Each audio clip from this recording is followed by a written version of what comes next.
Hello everyone, I am Neha Singh. Welcome back to my YouTube channel spoken English with Neha. आज हमारा topic है gerund. आज हम लोग पढ़ने जा रहे हैं जिरंड के बारे में।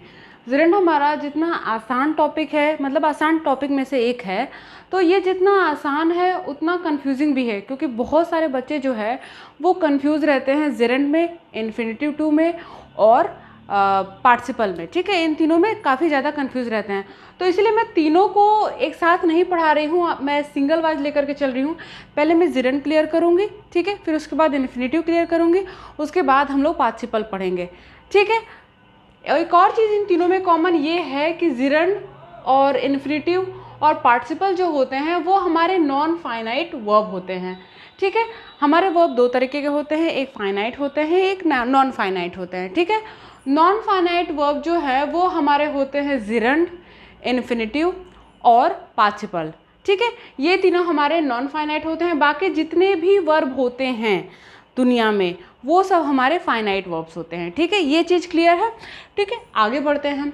जिरंड हमारा काम क्या करता है? ठीक है, सेंटेंस में जिरंड हमारा काम क्या करता है? जिरंड हमारा काम करता है नाउन की तरह। ठीक है, नाउन की तरह काम करता है। और नाउन का क्या काम होता है? नाउन सेंटेंस में या तो सब्जेक्ट का काम करता है या तो ऑब्जेक्ट का काम करता है। ठीक है, ये सारी चीज़ें समझने के लिए हैं, ये सब कन्फ्यूज़न अपने दिमाग में मत क्रिएट करिएगा, सीधे सीधे समझिए। जिरंड का काम होता है सेंटेंस में सब्जेक्ट का काम करना या तो ऑब्जेक्ट का काम करना। ठीक है, कैसे हम पहचानेंगे कि किसी सेंटेंस में जिरंड कहाँ है, वो आप बहुत ही आसानी से पहचान लेंगे, जैसे मैं आपको थोड़ा सा आगे बताऊंगी। ठीक है, रिकग्निशन मैंने इसलिए लिख दिया है, क्या लिखा है, बहुत ही सिंपल वे में मैंने लिखा है क्रिया में ना शब्द जुड़ा हो।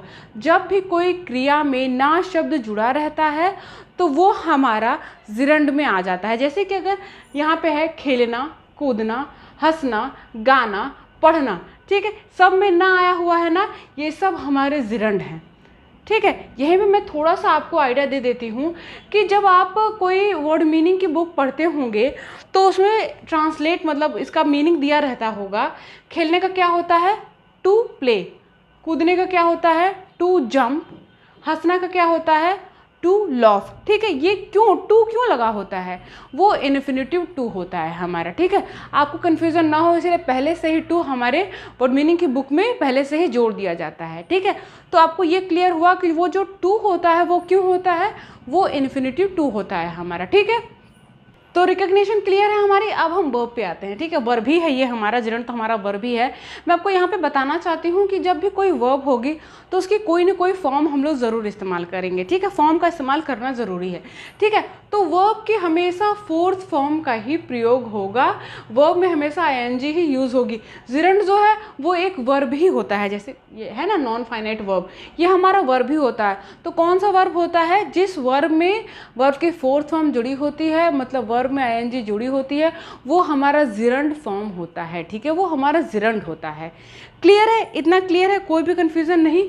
ठीक है, अब जैसे एग्जाम्पल से समझते हैं। ठीक है, बहुत ही आसानी से समझ में आएगा, कोई भी दिक्कत नहीं होगी। ठीक है, यहाँ तक अभी कोई दिक्कत नहीं है। अब सेंटेंस बनाते हैं। ठीक है, क्योंकि हम लोग सेंटेंस, हम लोग का जितना ग्रामर ज़रूरी है उतना स्पोकन भी ज़रूरी है। ठीक है, ऐसे वाक्य हम लोग अपने बोलने में, लिखने में, पढ़ने में इस्तेमाल करते हैं। ठीक है, अब आपको पहचानना आ जाएगा। मुझे पढ़ना और लिखना पसंद है। ठीक है, टेंस का हमारा ये नियम होता है कि टेंस को एक वर्ब चाहिए ही चाहिए। ठीक है, टेंस को एक वर्ब चाहिए। तो हम लोग क्या करते हैं, जब भी कोई सेंटेंस होता है उसमें एक वर्ब टेंस को दे देते हैं। ठीक है, जैसे कि ये है, मुझे पढ़ना और लिखना पसंद है। पहले तो आप इसमें ये बताइए कि इसमें कितने वर्ब हैं। इसमें कितने वर्ब हैं? पढ़ना, लिखना, पसंद। ठीक है, ये हमारे 3 वर्ब हैं। तो जो ये हमारा पसंद वर्ब है ये हमारा टेंस के अकॉर्डिंग बनेगा। ठीक है, और टेंस हमारा ये कहता है कि एक वर्ब तो मुझे चाहिए ही चाहिए, बाकी जो वर्ब बचते हैं सेंटेंस में, बाकी जो वर्ब बनते हैं वो आप जिरंड से या फिर इन्फिनेटिव टू से बना लीजिए। ठीक है, ये हमारा सेंटेंस का नियम होता है। तो एक वर्ब हम लोगों ने दे दिया टेंस को, बाकी 2 वर्ब बचे हमारे पढ़ना और लिखना, इसको हम लोग बनाएंगे जिरंड से। ठीक है, खटखट की आवाज़ आ रही होगी, बगल में कंस्ट्रक्शन का काम चल रहा है इसलिए थोड़ा आवाज़ आ रही है, आप लोग डिस्ट्रैक्ट मत होइएगा। ठीक है, तो क्या है कि क्या हो जाएगा, I like reading and writing. जैसा कि मैंने बोला कि पढ़ना ना आया हुआ है, लिखना ना आया हुआ है, ये हमारा जिरंड हो जाएगा। और जिरंड हमें दर्शाने के लिए वर्ब में आईएनजी का इस्तेमाल करना ज़रूरी है, ठीक है, तभी हमें पता चलेगा कि ये जिरंड है। तो I like reading and writing, तो ये जो है हमारा रीडिंग एंड राइटिंग, ये हमारा जिरंड है। अगर आपसे कोई सवाल पूछता है कि रीडिंग एंड राइटिंग क्या है, इस सेंटेंस में क्या है, तो आपका जवाब होगा ये जिरंड है हमारा। कोई भी कन्फ्यूज़न हुआ? ठीक है, बहुत ही आसानी से समझ में आ गया। वैसे ही आगे पढ़ते हैं। पढ़ाना बहुत कठिन कार्य है, पढ़ाना बहुत कठिन कार्य है, ठीक है, सब्जेक्ट की तरह देखिए काम कर रहा है। Teaching is a very hard work, teaching is a very hard work. Clear है, समझ में आया? आगे, बोलने और करने में बहुत अंतर होता है, बोलने और करने में बहुत अंतर होता है। There is too much difference between, बोलने में और करने में, speaking and doing, there is too much difference between speaking and doing. Clear है? ठीक है, समझ में आ रहा है? आगे बढ़ते हैं। मैं खाना पकाना सीख रही हूँ, मैं खाना पकाना सीख रही हूँ, यहाँ पे रही हूँ है, ठीक है, तो मैं खाना पकाना सीख रही हूँ, ये हमारा प्रेजेंट कंटिन्यूअस टेंस है, ठीक है, जानते हैं आप लोग। तो इसमें भी कितने वर्ब हैं हमारे? खाना, पकाना और सीखना, मतलब 2 हैं, ठीक है। तो आई एम लर्निंग, यहाँ पे जो लर्निंग आया हुआ है, ये जो हमारा लर्निंग है, ये हमारा जिरंड नहीं है, ठीक है। टेंस आपका क्लियर है, तो अब मुझे ये बात आपको समझाने की ज़रूरत नहीं है, ठीक है। फिर भी थोड़ा सा बताने के लिए, आप जानते हैं प्रेजेंट कंटिन्यूअस टेंस में वर्ब की 4th फॉर्म का ही प्रयोग करते हैं। वही नियम यहाँ पे लागू हुआ है कि सीखने का होता है लर्न, 4th फॉर्म हो जाएगी लर्निंग। और खाना पकाना जो है, ये जो पकाना जो है वो हमारा हो जाएगा gerund. Cooking food, I am learning cooking food.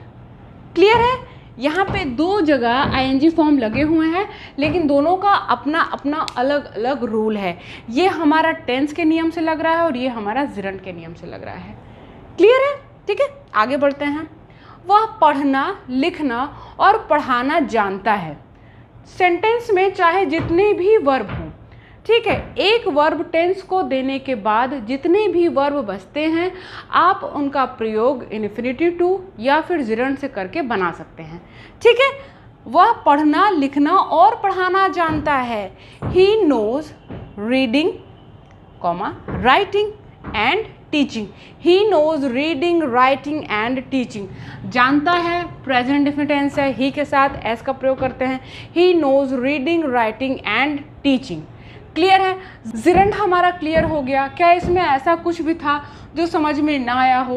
ये बहुत ही सिंपल सा टॉपिक है, बट हाँ, आपको पता होना चाहिए, चीज़ें क्लियर होनी चाहिए।